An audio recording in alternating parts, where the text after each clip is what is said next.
All right, we're back. Got two brothers on this podcast, Will and Justin. How you doing, fellas? Doing good. Great. Awesome. Great game. Where are you guys at right now? We are in Dearborn Heights, about 20 minutes away from Ford Field. Nice.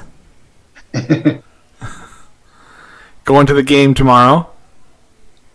Yep. Going to cheer on Stafford and the rest of the guys. I want to see them come up big and, want to see Vikings take a hard hit here. Heck yeah. Kick some field goals, baby. I mean, score some touchdowns.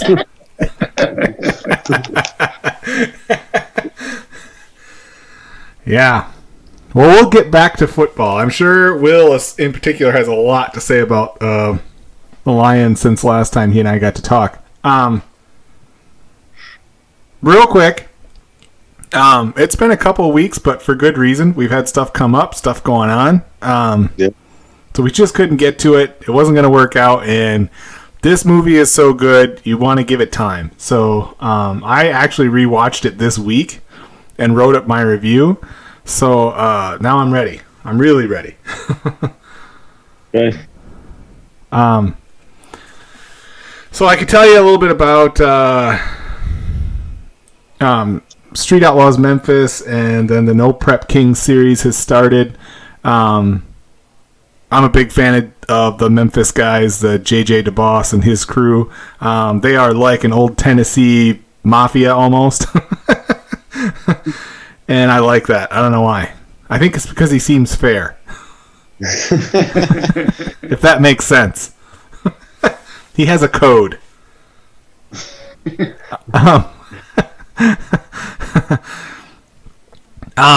And then No Prep Kings, of course, that's the they go to actual tracks, but they remove all prep from the track, so they're kind of slick and sketchy. Probably isn't a good idea, but it's gotten really popular. And some of the big names from Street Outlaws Oklahoma, or the regular Street Outlaws, or OG Street Outlaws, are coming onto the show, including Big Chief and Murder Nova. So for fans of the show, that's a big deal because they've avoided No Prep Kings because it's on a track. And Big Chief, even though he's maybe the fastest car out there, he has always said, if you're street, be street, and if you ain't, be ain't. And he's coming to No Prep Kings this week, so it's kind of exciting for this coming Monday to see them on there. And then I don't think Murder Nova's going to be there, but he might be. If not, he will be the next time, I'm sure. So very cool. Missed a chance to see them when we went down that way a few years back for that trip we took out west on Route 66. It was a Sunday when we were in Oklahoma City, and back then they weren't open on Sundays because they do have a shop down there. And now they are, but obviously we're not down there. So I'm hoping one of these days we'll get back down there and I'll get to check it out. But for now. Maybe I'll have something fast enough I could race farm truck in Asian. That would be great. Nozzle truck, huh? Yeah, he has a 68 Chevy long box, kind of a beater-looking truck, but of course, it only looks that way. It's actually really fast. I think the engine makes 1,500 horsepower or so, it's got big tires on it. It's pretty quick. But it is an old, it's got a topper. The back window on the topper flaps when he takes off on drag races. Right. I've watched him whoop Lambos and Ferraris and Nissan GTRs and any fast thing you can think of. He's whooped it in that farm truck. So he's big on saying it's just an old farm truck, but it really isn't. Yeah, don't let the looks fool you. Yeah. He calls it fishing. He takes that truck out to go fishing. Of course, now they're famous, and so he doesn't get to do that so much anymore. But there's still all kinds of people that are willing to race him. For one, they never post time, so nobody knows exactly how fast they are.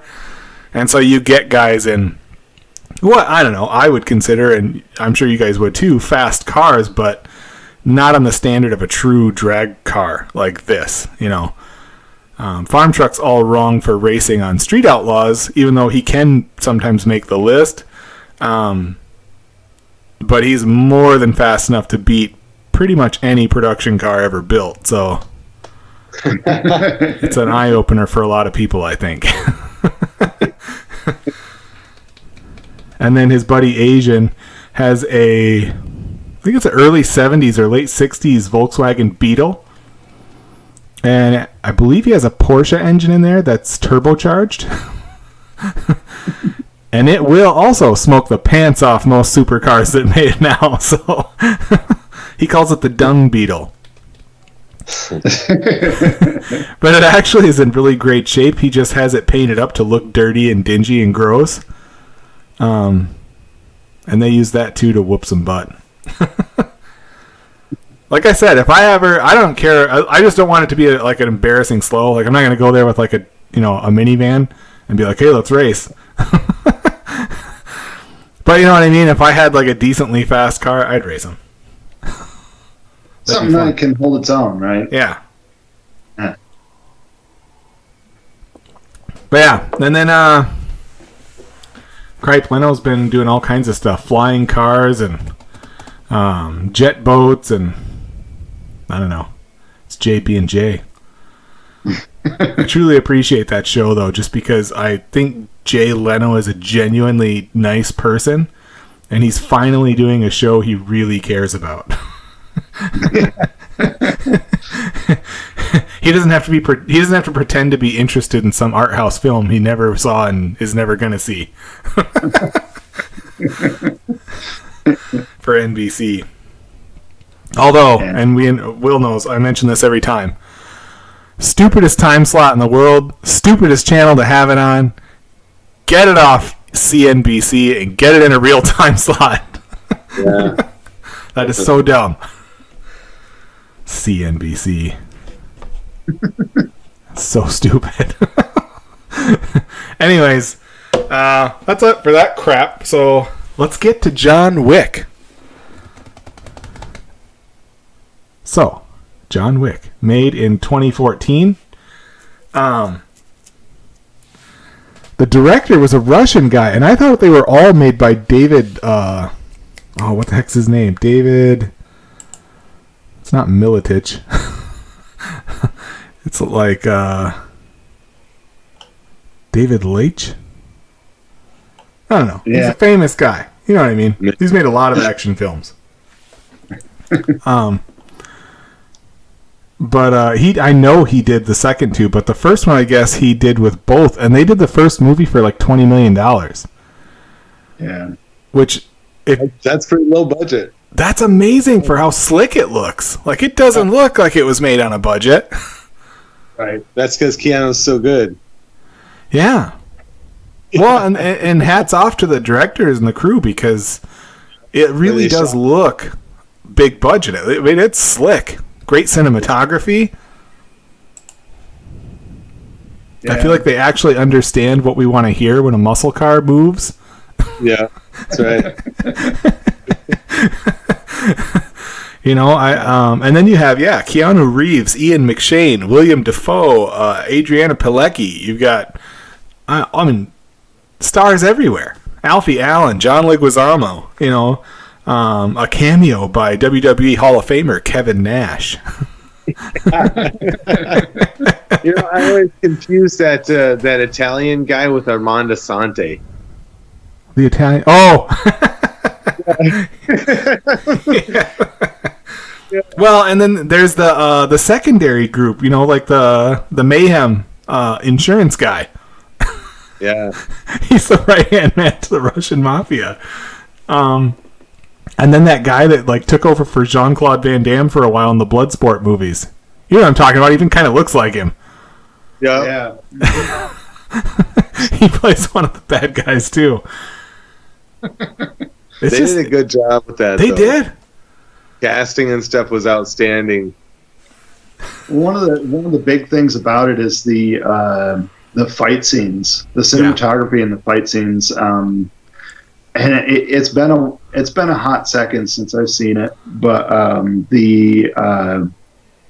a lot of it, I remember it being like continuous sequences and not a lot of shaky cam. Feels like a real fight. Yeah. That's Right. what it feels like. We watched Long, that. I mean, continuous like, action like, shots. We went and saw it at the theater, and she got mad at me because I was squeezing her hand when they were fighting. That's awesome. Yeah, and there's YouTube videos of Keanu training for these movies and, with small firearms. And that guy's legit. Like, you can tell he's been doing them for years now because he was smoking targets with multiple types of weaponry.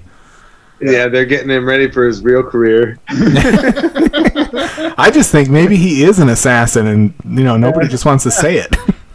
Maybe he's CIA. His real name's Johnny Utah. Yeah, Johnny Utah. I've seen that video on YouTube where he's at that tactical range and they've got him with an M4 or something like it, and he's lighting targets up as he goes through the range, and he cleared it fast. It's impressive. Really impressive, yeah. And it gets into almost man crush territory, but he is such a cool guy.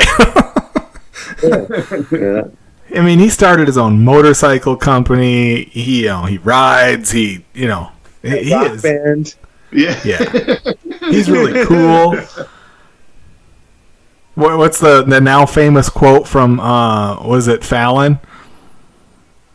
And when he said, "All I can tell you about death is the people who love you the most will miss you when you're gone," or something like that. Something.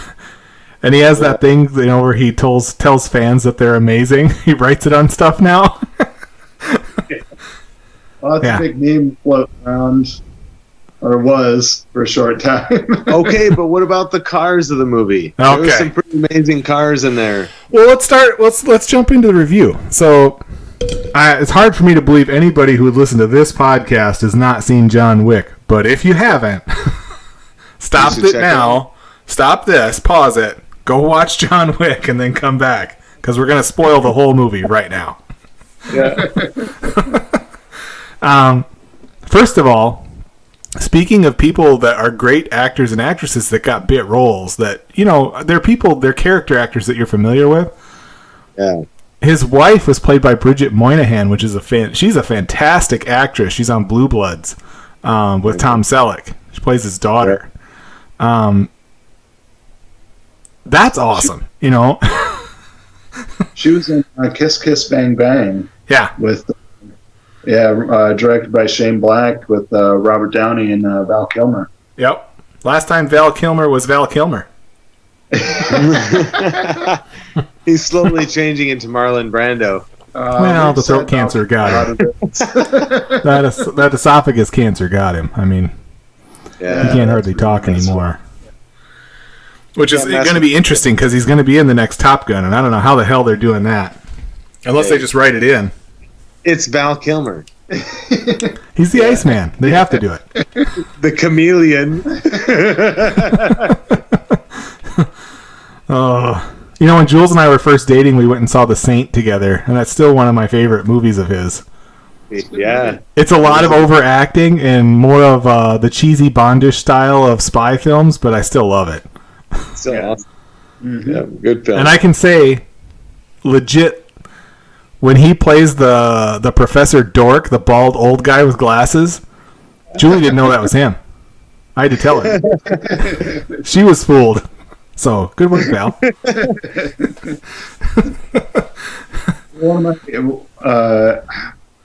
I'm pretty sure it's from The Saint, and he's Val Kilmer's character is dressed up as, and I don't know the guy's name, the actor's name. He constantly plays like a Russian guy. You know who he's talking about, right, Micah? He's got like shoulder length hair, long beard. Yep. Yeah. He could have been in John Wick. He's dressed up as him, and he sits right next to him in the airport. And the Russian character actor guy looks over at him, and he's like, "Son of the bitch."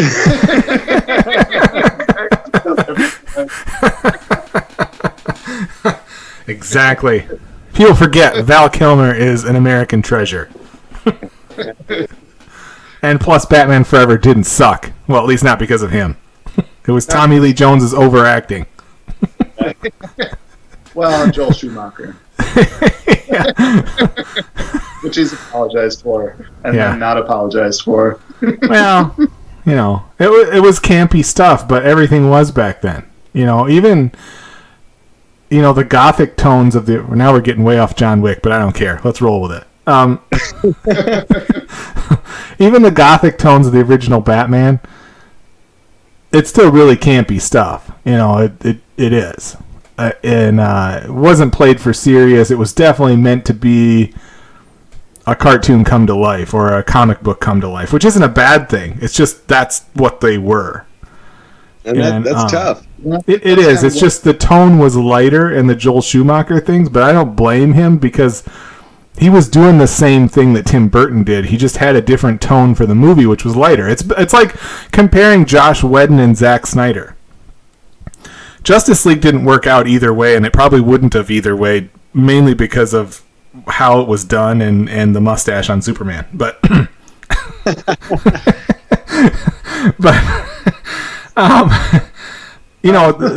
they basically had the same ideas with this. It's just that Josh Whedon will bring comedy into it and have a lighter tone, whereas Zack Snyder, it's going to be more serious and darker. And so it's just to your aesthetic. What do you like?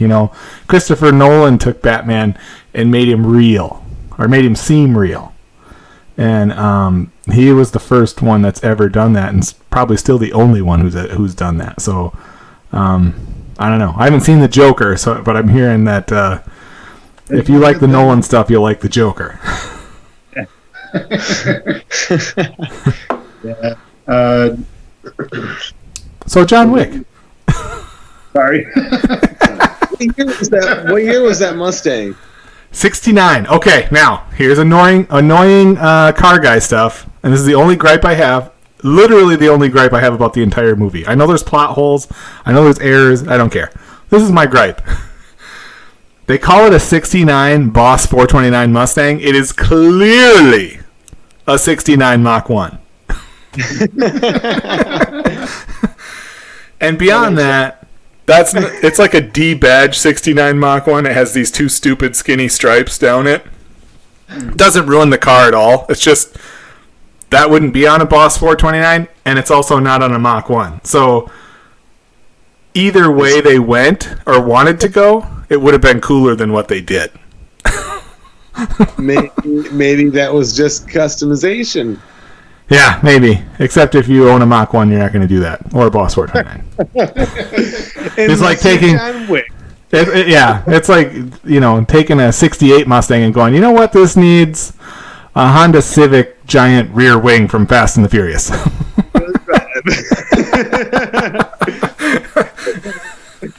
It's not that bad, but, well, it's just, if you look it up, and if you don't know what they look like, I highly suggest you do. A 69 Mach 1 and a 69 Boss 429 are amazing looking cars. Amazing. You don't need to touch them. If you had that, you should have left it at that. Now, on to the good stuff. The driving is fantastic, and we already mentioned the sound that the cars make, and the fact that he's constantly doing burnouts and power slides. Yeah. That's the only way to get away. Right. So... Right. Well, obviously, this is and this is something that I think Justin probably appreciates. They keep the story tight by not delving into his backstory, right? They don't have to jump in and explain to you why everyone is so reverent towards John Wick. It's unnecessary. It's unnecessary. All we need to know is that other assassins are afraid of John Wick. Right. He's the Baba Yaga. Yeah. That's all we need to know. We don't need to know why. It's unnecessary. Yeah.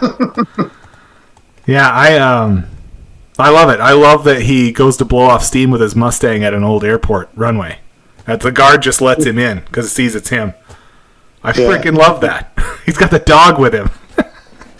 I wonder how he convinced that guard, though. You think he threatened his life? Like, if you don't let me come in here and drive my car, I'm going to kill you? Well, here's the thing, and this is the undertone to me of the entire film, is that the woman changed John's entire life. that he was a much darker, more dangerous individual You're talking about before. his wife that died. Yes. Yeah, I think that too. So yes, I think everybody has a reverence and a healthy respect for John Wick, and that's why he kind of gets to do whatever he wants through most of the movie, and no one really challenges him. Yeah. Yeah, because that's how people treat him. Is like, if you're seeing John Wick, you're seeing the Reaper, essentially. Exactly.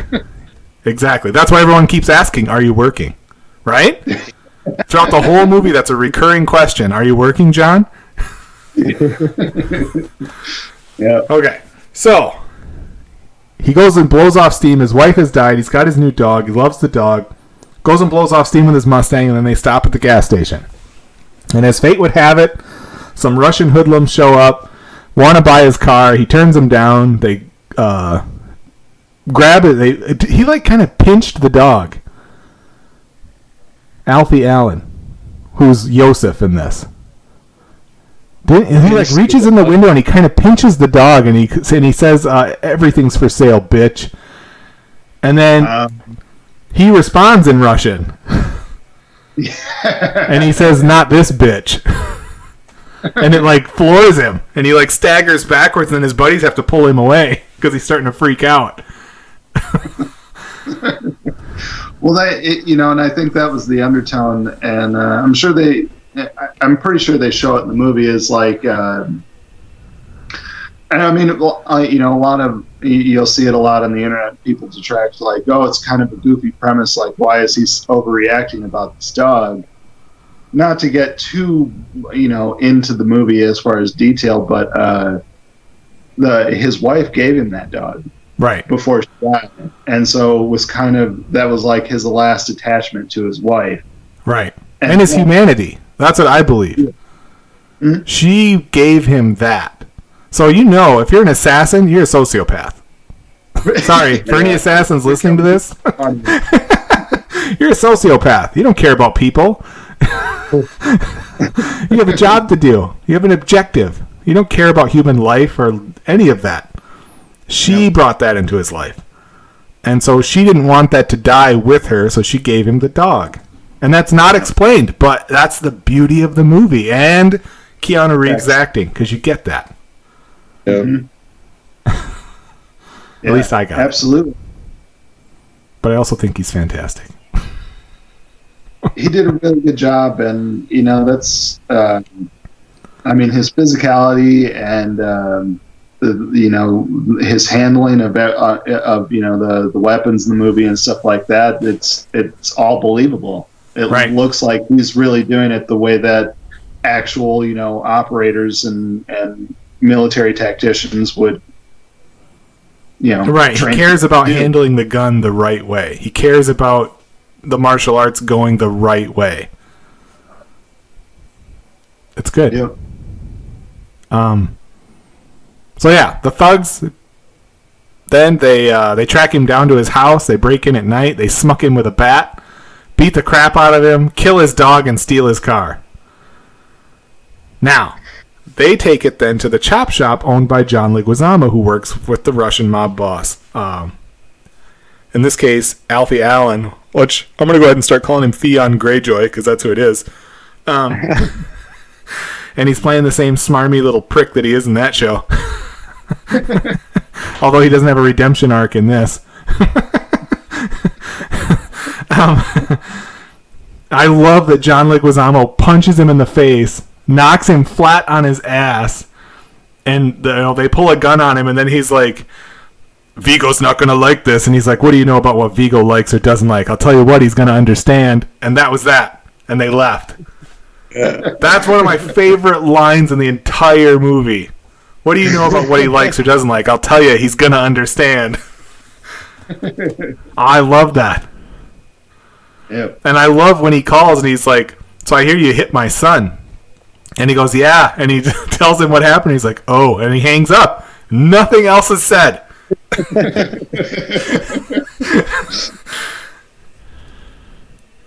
It's just awesome. Yeah, it was handled with the right sort of brevity, Yeah, and they didn't lose it. It's tight storytelling all the way through. Mm-hmm. I'm not saying there's not plot holes. I'm not saying that there isn't like weird time jumps, because there is. Like anything, when you cross time and space in a movie, it's really difficult to show distance and time in a movie. How long does it take to get from point A to point B? Yeah. Thankfully they don't try to, because I think sometimes movies too try to over-explain that. They try too hard. Yeah. With this, if your writing's good and your dialogue's good and your action's good, we'll be along for the ride. You don't got to do that. No. Right. So they did a good job with that. How he got there. Yeah. Right. Yeah. So that brings us to the second. Well, the second cool muscle car is, and I don't know what they were drinking, but it looked like a very expensive whiskey on the hood of a '68 Dodge Charger. Now that's cool. And then when he said he needs a car, he gives him a '70 Chevelle SS. That's cool. And when he leaves, what does he do? He does a massive burnout, little fishtail, and down the road he goes, and that's all you see. Fantastic. It's the only way you can take off in those cars. Right. Yeah. It doesn't matter what the situation is. Could be a wedding. Could be, Well, and I love then that you get him. He goes back to his house, and just the thought and the scene to have him have to smash up his basement floor with a sledgehammer to get his gear. To get his gold, yeah. I mean, I know this is based on books, but that's a really cool, like the gold coins. That's really cool. Yeah. That's their currency. Dealing in real currency. Yeah. Solid gold coins. That's really cool. So then you have Vigo tell the Mayhem Insurance guy to send a team. And he sends 12 guys there, and John Wick, of course, just kills everybody. There was 4 headshots for everyone. Roundabout. He shot everyone right between the eyes. Just a quick aside for the handguns that he pulls out of his gear locker in the basement floor. Yeah. And I'm probably going to butcher the initials for what this is, but I'm going to say it's the ISPC compensators. Oh. I was on that. I can never remember what the actual handguns are, but those guns are amazing. They're sweet. Yeah. Whatever it is, they're very effective. Now, granted, it's a movie, so a toothpick could be effective. And at one point, they mentioned that he kills a bunch of guys with pencils, but you don't see that. They just talk about it. But well, he smoked a lot of dudes with his hands too. So. He does, yeah. Well, that one guy, when he's like slammed him on the island in the kitchen and then broke his neck pretty violently. Worse. That was pretty cool. No, next great scene, because this movie's full of great scenes. Next great scene, the cops come, right? Noise complaint. Opens the door. The sheriff is standing there, looks past him, sees a dead body on the floor. And he's like, "You working tonight, John?" Again? And he goes, "Nope, I'm just sorting some stuff out." And he goes, "Okay." And he turns around and walks away. You could tell when he saw the dead body, he was scared to death. Yeah, like he's going to start killing everybody. Just awesome. And then they call the cleaners, right? And he orders dinner for 12. And the guys show up and they roll up all the bodies and he gives him 12 of those gold coins. That is awesome. Sorry. No, it's... I was just gonna say the cleaner guy, isn't that what's his name? Joe Patagliano? Something like from, that. Movies. Yeah, he's a character actor. He's been in a ton of stuff. Yeah, I think that's who. Telly? Yeah. I think that's who it was. I think that's exactly who it was. Cypher from The Matrix. Yeah, I'm not sure, but I know I recognized him, and I've seen him in a lot of different things over the years. But But that's awesome. And then, of course, going to the Continental. So the black guy behind the counter has been in a ton of stuff. Mm-hmm. You know, it's just... And then Ian McShane is the owner. You can't do business on Continental grounds, the rules, the whole thing. They don't go... Here's the thing. They don't over-explain it. It doesn't go very far into it. It just gives you these certain things, you know what I mean? And there's weight behind it. Yep. Yeah. And the actors do a great job of selling it. Very cool. And then, of course, William Dafoe was asked to go after John Wick, and he's tracking him the whole time. And then it turns out they're friends and that whole deal. I don't know. I just really enjoyed it. Yeah. As you can tell. You know, and then when he comes up behind Kevin Nash is that massive doorman at the nightclub, Francis. And he comes up behind him, and he never, like, Francis doesn't even move. He's looking down. And Kevin Nash is 6'10", so he's huge. He's like 300 pounds of muscle. Giant. Maybe more than that. He's just this massive guy, right? He comes up behind him, and he's got a gun pointed at the back of his head, and Francis asks if he's working. He goes, "You working tonight, John?" And he goes, "I'm afraid so, Francis." And you could see he kind of was like, "Oh no, like I'm about to die," you know? And he says, "Why don't you take the night off?" And he slowly reaches up, removes his earpiece, and says, "Thank you, sir," and walks off. That's epic. Yeah. It's a great running theme throughout the movie. Yes. You working tonight, John?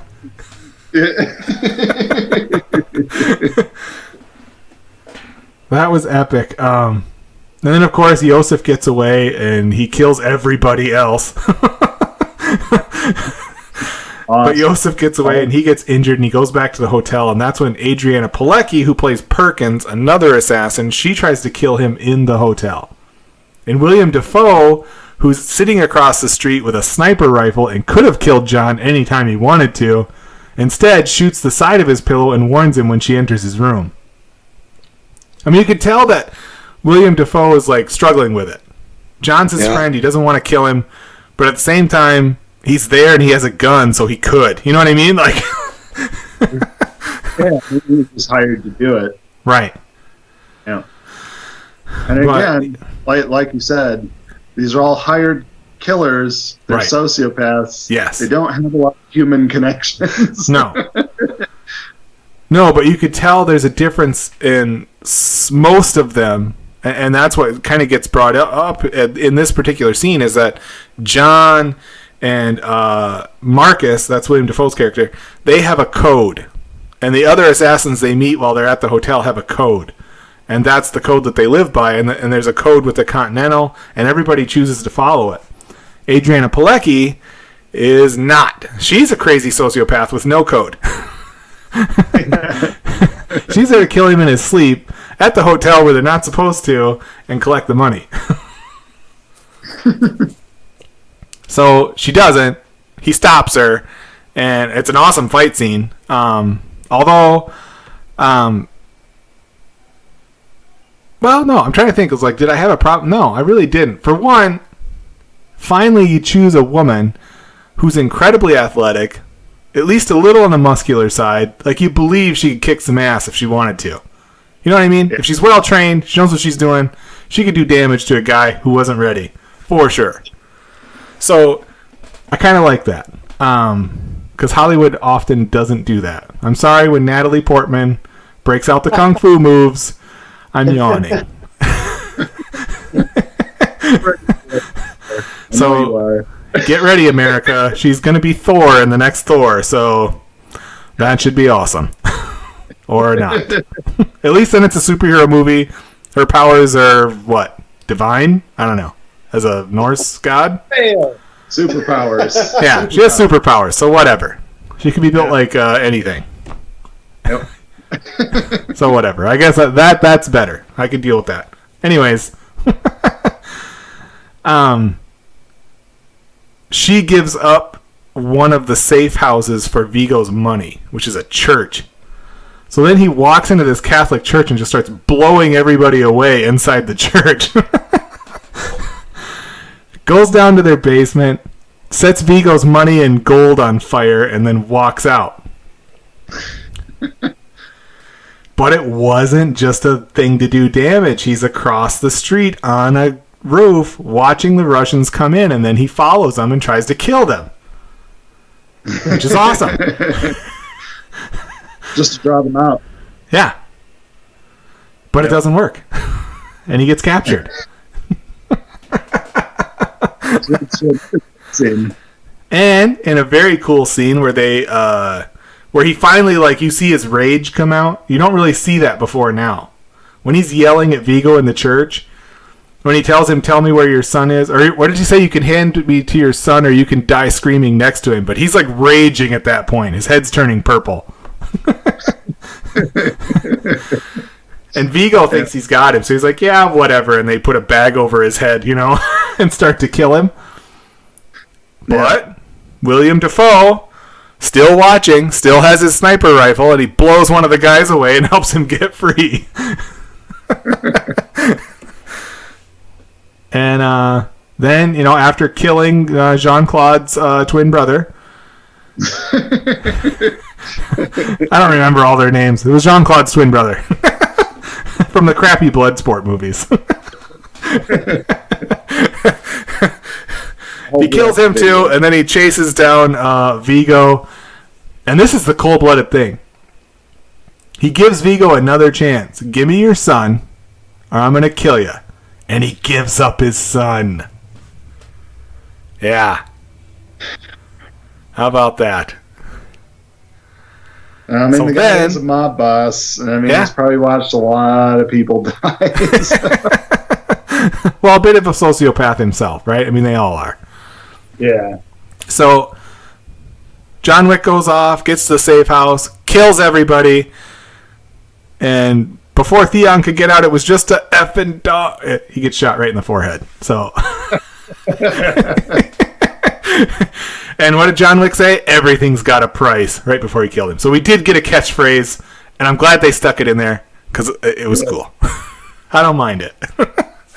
Well, not to get off on a tangent, but a lot of the characters, and I know it was a remake, but Payback with Mel Gibson. One of my favorites. Huh? One of my favorites. That's a money movie. Get ready to root for the bad guy. That was the tagline of that movie. Characters in that movie are bad guys, essentially, so you don't feel bad necessarily for... Now, here's the thing. Since we're on Payback for just a second, I am not a cop hater. I love the boys in blue, and I know that 99% of them are great people and go out and do their job every day. However, my favorite line from Payback is when he's looking at those two crooked cops and he goes, if I had been just a bit dumber, I could have been a cop.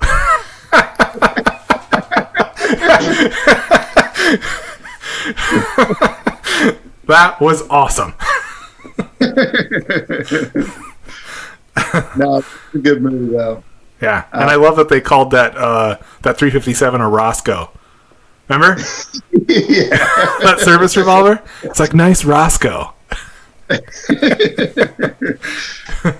the 357 is a great gun. It is. All around her. Alright. So he kills him. Vigo finds out. Your son is dead.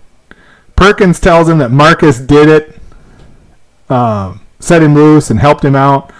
So you have this touching scene where John and Marcus meet. Marcus tells him, you can still be redeemed, blah, blah, blah. You can get back to your old life. We know it's not going to happen. Marcus goes home. Vigo's waiting for him. They torture him. Or they're going to torture him a lot. And Marcus tells him, I'm going to go out my way. And he attacks and kills 3 guys in the room. And they do end up shooting him anyway and killing him while John is on the phone listening to it. So then Vigo thinks, okay, I only need... he's not dumb. That was his act of revenge. Now he wants to get the hell out of the country before John kills him.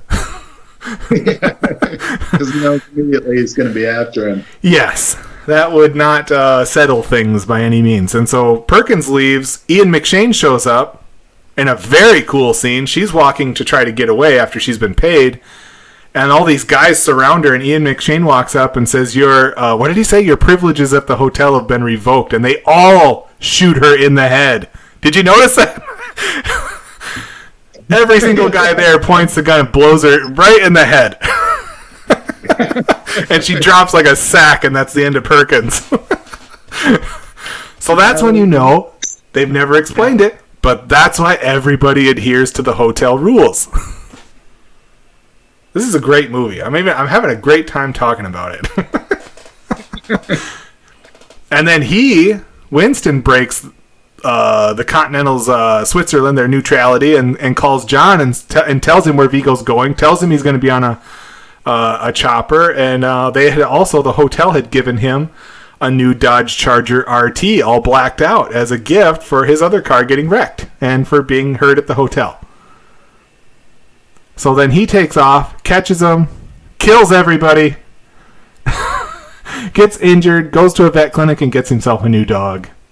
I want that to be the next perk at my new job. It's like when I get hurt on the job, they just give me like a new muscle car. Here you go, Justin. Here's a sweet car. Go tear up the street. No, they give you a P test. Exactly. You get hurt on a job and they say, let's make sure that it wasn't your fault. That's how that goes.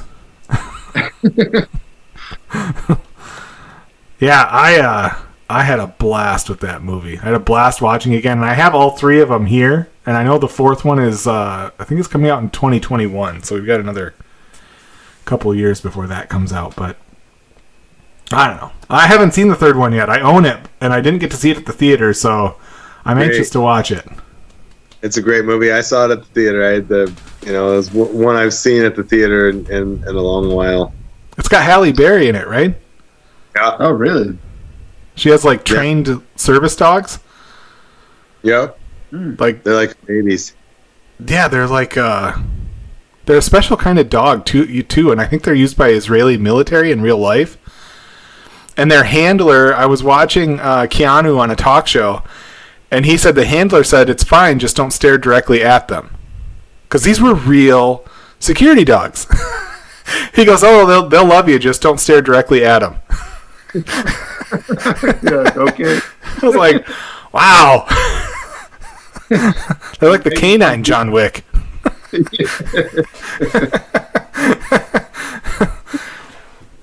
Yeah, so I'm anxious to see it. I think that's going to be really cool. It was a good choice, Will. Loved watching John Wick again. Yeah, it's a great movie. Yeah. Well, and that's why I said it's such a good movie. You know, normally in a movie like that, I'll talk a lot more about the cars, because that's like where my focus is when I'm watching the movie, is like checking out the cars. Yeah, but so much more. Yeah, in this movie, they're just a bonus. The movie's so good, the cars are just a bonus. It's just cool to see them. It's cool how they're used.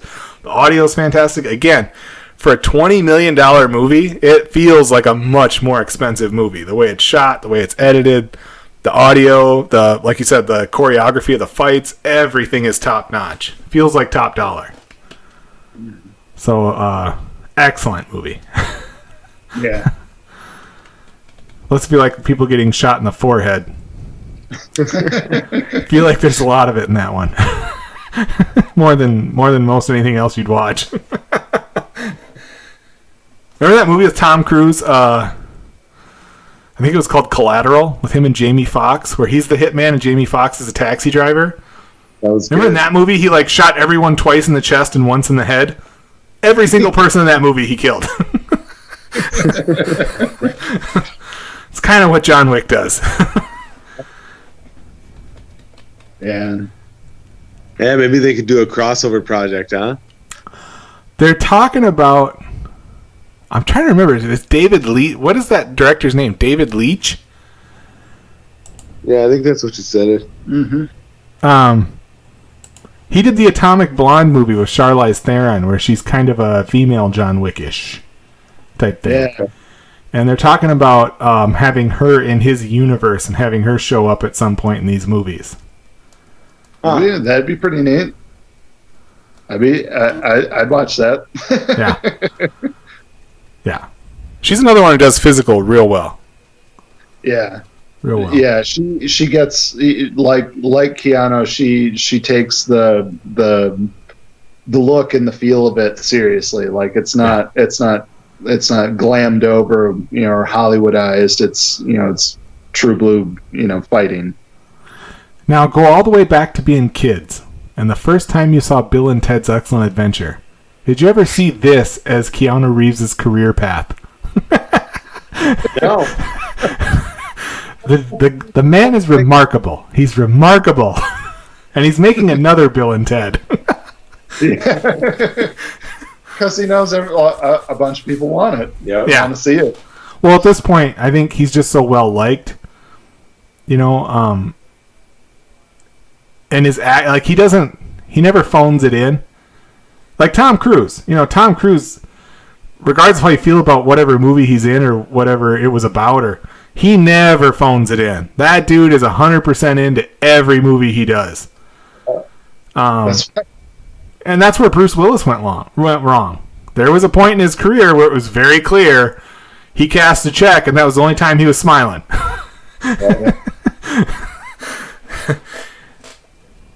He was just playing a version of Grumpy Old Man.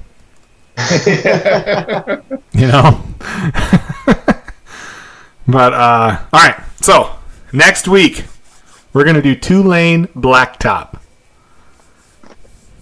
It stars...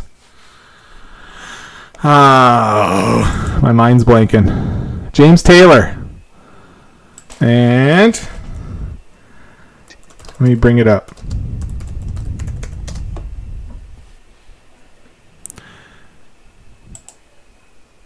Two-Lane Blacktop. James Taylor, the Beach Boys drummer Dennis Wilson, Warren Oates, and Laurie Bird. Okay. Oh, wow. This is another instant classic, but one of those surreal drive-in movies. Okay, this was meant for the drive-in. This is about two guys that are driving across the country street racing, and they don't care who they do or who they run up to. They just want to kick some ass on the street with their 55 Chevy, which is the same 55 Chevy from American Graffiti, which is cool. And Warren Oates plays this weird dude in a 70 GTO who seems to be a chronic liar and slightly out of his mind, but he somehow pals around or follows him around and makes up stories about his car and where he's from and what he does, and it's a little weird. Like, you get the sense that maybe he killed people for that car, but but maybe not. I'll get copies out and watch it. Be ready for next Saturday. It's a blast. It's a quintessential hot rod film. It really is. However, James Taylor is a singer, not an actor. Dennis Wilson is a drummer, not an actor. James Taylor is the wheelman. Dennis Wilson is his mechanic. Laurie Bird is the crazy chick they pick up, and Warren Oates is the foil. That's the setup. But it's fantastic. It's a counterculture era cult classic. It's a mouthful, but that's what it is. It's in the Library of Congress. It's in the National Film Registry for being culturally, historically, and aesthetically significant. So this isn't crap. This is good stuff. Okay. This is good stuff. This is in the Criterion Collection. This is everywhere. So I'll get copies out, watch it, and we'll do that one next Saturday. Sounds good, bro. All right, let's talk some football. So, on the podcast with Tommy and Kyle, I already gave my thoughts on the Monday night game. I made fun of the refs. I made fun of Packer fans. I made a little bit of fun of Aaron Rodgers. I may have suggested that he's bisexual, but that's only because he insists on looking like Freddie Mercury. Are you talking about the weird stash? Yeah. Well, the Freddie Mercury stash. I mean, it's clearly what he's doing. Clearly. Bohemian Rhapsody just came out. He grows that stash. It's like when Gladiator came out and every guy cut his hair short and grew that little beard of Russell Crowe's. I did it. I'm just saying. It's pretty clear. Anyways, whatever. I want to know what you guys think about it. Monday night. How would you break down the game?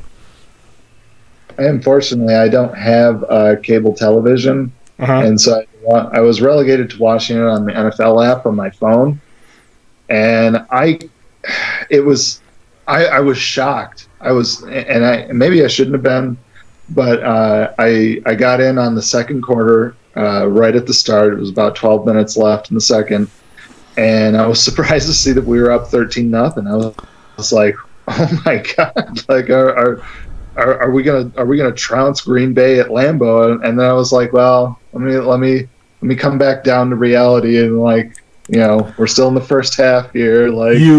Here's the thing, you wouldn't have. Okay, Detroit dominated that football game. The only time Green Bay showed life, the only time they came close, was when the refs took the game over. The refs took the game over. Yeah, now, here's why I say that. Truly did.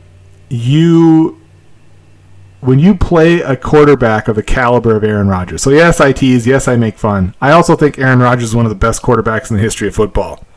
He's accurate. His career kind of speaks for itself. It's like when people make fun of Tom Brady. You make yourself look like a jackass. His career speaks for itself. It truly does.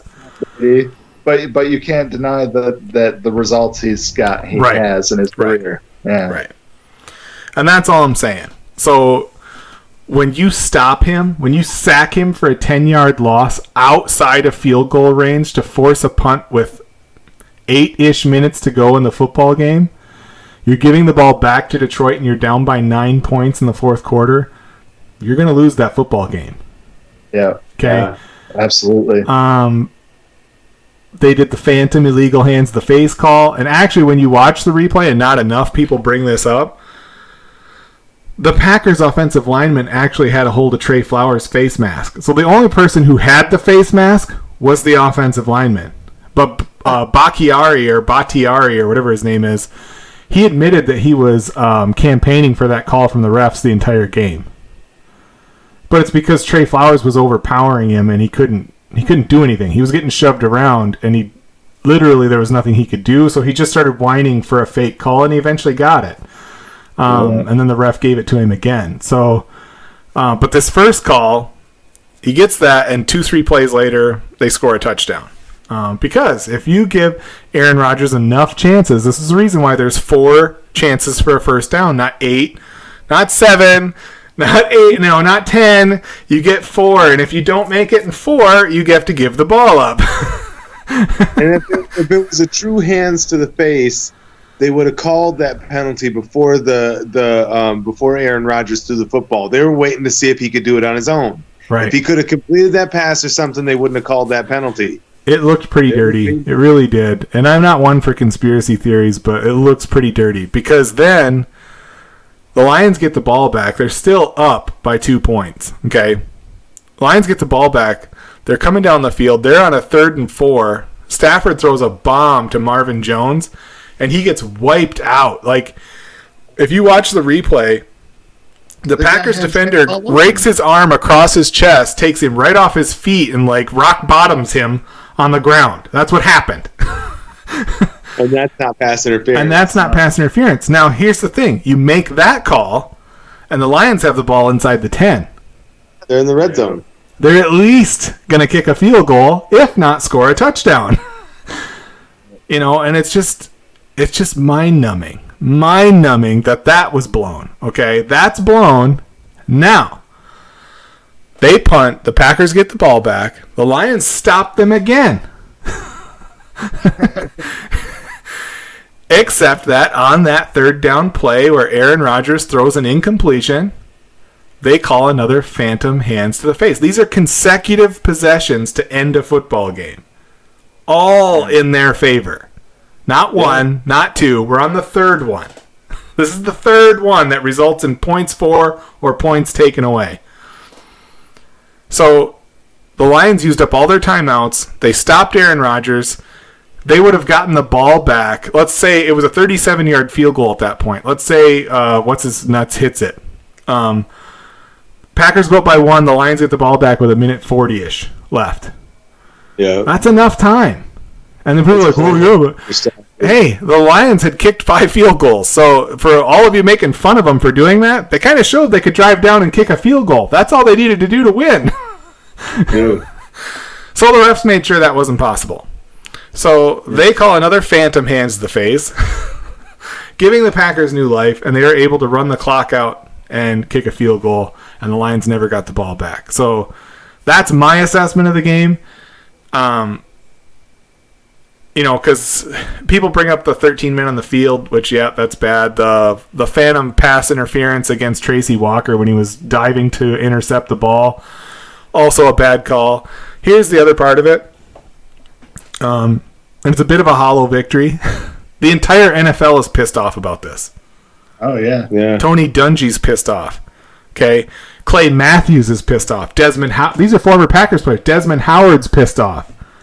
Well, how can you as a player or coach stand up in front of a camera and smile and be excited about that victory? Clay Matthews just got fined $15,000 for what he said.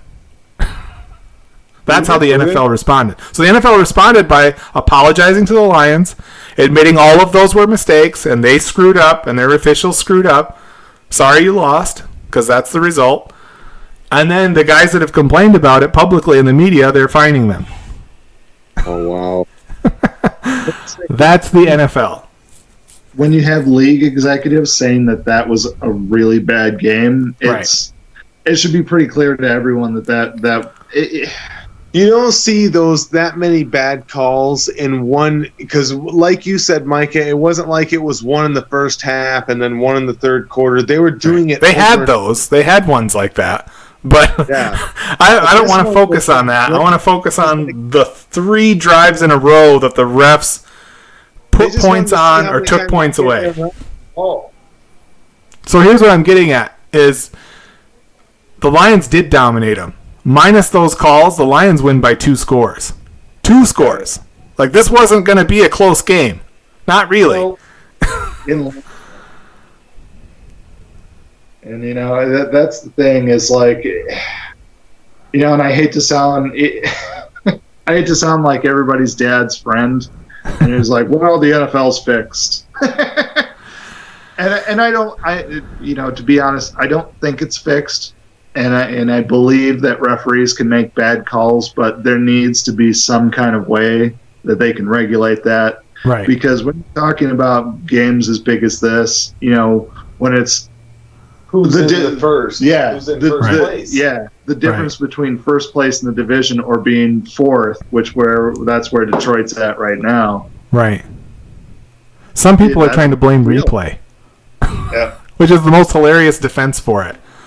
Oh, the only reason we're complaining this much is because replay is so good now we can see it. We can't cheat as well as we used to.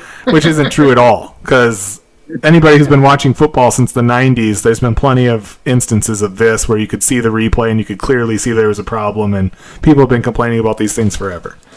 You could say that now we have more angles and it's high def and whatever, but I don't think that changes people's opinion on it. No, make the game better. They are calling more penalties per game. That's proven. And they are screwing more up. That's also proven. So the people, it's not just the Lions game. And that's the other thing is you want to step back and say that this is a bigger problem than just the Lions game. It does seem to happen to us a lot. We catch the It does. It does. Well, and this is where the critics of the Lions are correct. A better team would have been able to cover that. You know what I mean? And that's not fair to Detroit because they did what they were supposed to do as a team and as players on the field.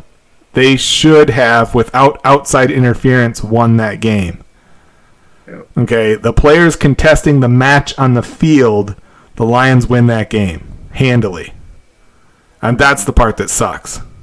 Yeah. And it would have been the 5th win in a row over Green Bay, which would have been nice. Yep. And again, and I've said this many times, including on the podcast Wednesday, but if the Lions are a really good team, it won't matter because they're going to go on and win a lot of football games. And if they're a crappy team, it also won't matter because they're going to lose a bunch of football games, and this one wouldn't have mattered either. So, looking at the schedule coming up, it looks like that we've got some promising victories coming up. They should, but here's the thing, and that's what I said. I hope this is great motivation for them, and I hope they continue to play at a high level. I think any quarterback is going to struggle because they say that the Lions don't have a pass rush. No, but they do have pressure. Like it's not like the quarterback has time, but they have the best pass like their cornerbacks are fantastic. Yep. And Aaron Rodgers was dying out there against that defense, against that lack of pass rush. You know, he ended up with 260 yards, 2 touchdowns, and a pick. He would have ended up with about 180 yards, 1 touchdown, and a pick without those calls. Yeah. So he did not have a great game anyway, but he really wouldn't have had a good game without those calls. So... You know, and then the other side of it is, and Packer fans, this is why I make fun of them, they're so oblivious to the fact that the entire country is firmly on one side of this. Only diehard Packer fans are the ones that are like, oh, I don't think it was that bad. This is just another case of Lions fans crying. Like, no, it really isn't. In fact, I can even show a bunch of Packer fans who said, yeah, that's messed up. But hopefully they come out, they use that as motivation, and they do well against the Vikings. Now, the Vikings have a great defense, too. So it'll be a good game, I think. Kirk Cousins, a streaky quarterback. He had a good game or so recently. I think he's going to have a tough time against Detroit because of their cornerbacks.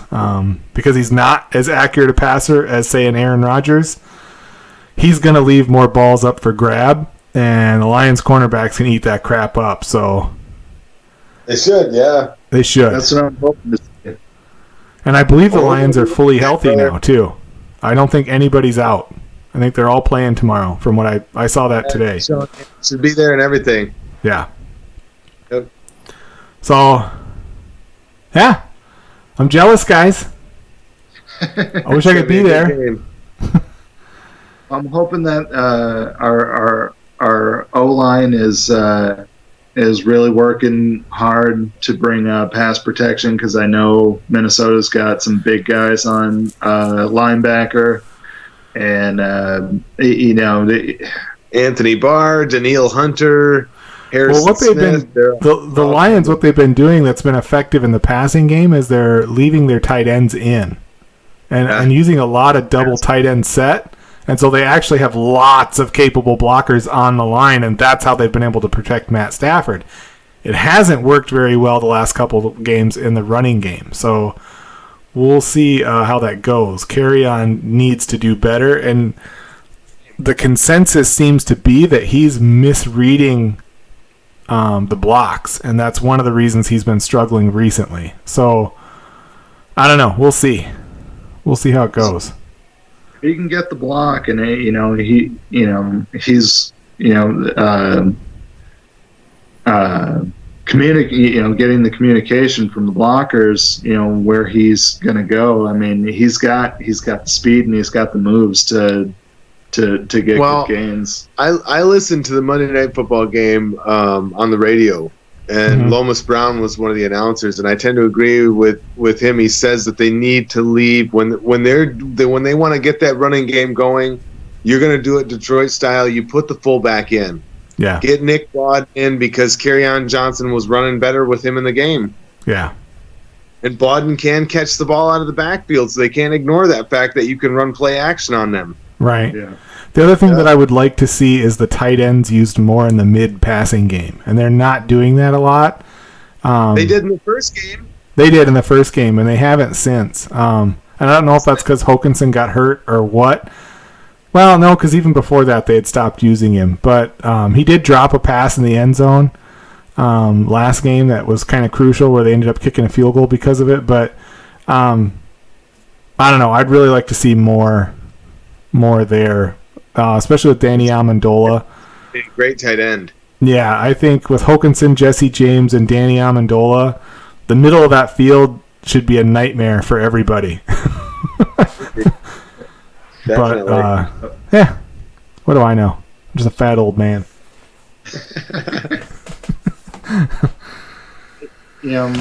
All right, fellas. As long as Hudson can stay healthy, and that concussion he had was pretty worrying. Brutal. Knocked him out. Yeah. What does Chris Tucker say? I'm not saying that. Mom listens to this. I won't say it. But I'll keep it clean for all the viewers in the Midwest. Well, a lot of people should know anyways. If not, watch Friday. Yeah, just watch Friday. All right, fellas. I'm going to go. I don't know what I'm going to do. I'm going to go watch TV, I guess. Keep an eye out for us. Yeah. Yeah, I will. Take pictures, take video. Any cameraman pointing at us, I'm gonna be doing all kinds of trying to get their attention. Shake it like your mama gave you for the camera. Yeah. I take my shirt off and spin it over my head. Yeah. Do the Ric Flair walk. Yeah. Pull a muscle man. Muscle man, yeah. Jordan and his friends were imitating that last night. That's great. Yeah. That's the regular show for people who don't know. It's fantastic. All right, guys, I gotta get going. I'm gonna get this posted. Great job. I'll get those movies out. We'll get to it next Saturday and 2-lane blacktop. All right. Hopefully we get a win tomorrow. We'll catch you later, guys. Have a good night. Night.